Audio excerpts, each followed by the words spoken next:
ఉల్లిపాయ అయితే వేసుకున్నా.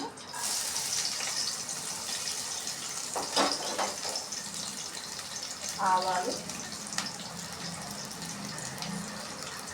జీలకర్ర,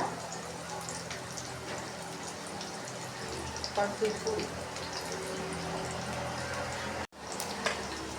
రుచి కోసం అల్లం పేస్ట్ వేసా కొద్దిగా.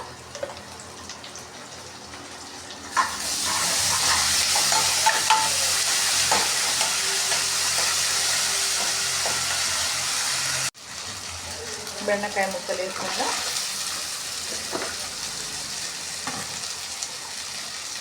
అంటుకోకుండా కొద్దిగా పెరుగు,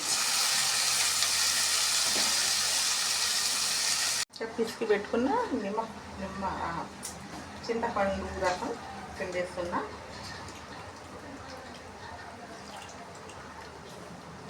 నేను తక్కువగానే వేస్తున్నానండి, ఎందుకంటే చిన్నవాడికి జల్లు వేసింది బాగా చింతపండు అంటారా పెట్టదు.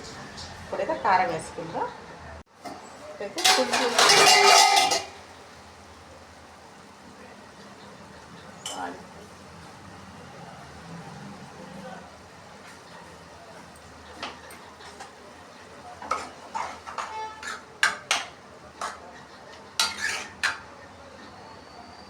మళ్ళీ టమాటాలు మగ్గిదాకా మూత వేయాలి.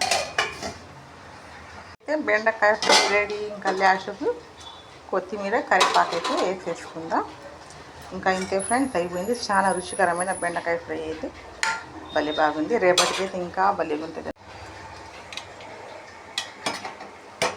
వేడి అన్నం, వేడి బెండకాయ ఫ్రై, చికెన్ చట్నీ, చికెన్ పచ్చడి దీంట్లో అయితే ఏమాగా. సరే ఫ్రెండ్స్, హాయ్ ఫ్రెండ్స్, చూసారు కదా బెండకాయ పులుసు, తర్వాత చికెన్ చట్నీ. మన ఆదివారం పెట్టింది ఉంది కదా, అది అయితే కాంపిటీషన్ సూపర్ ఉంది, చాలా బాగుంది. ఇలా చేసుకుంటే రేపటికైనా ఇంకా అసలు పులుసు అయితే ఏం పాడైపోదు, రేపటికైనా తినచ్చుకున్నా. సరే, నచ్చితే లైక్ చేయండి, ఛానల్ సబ్స్క్రైబర్ చేసుకోండి.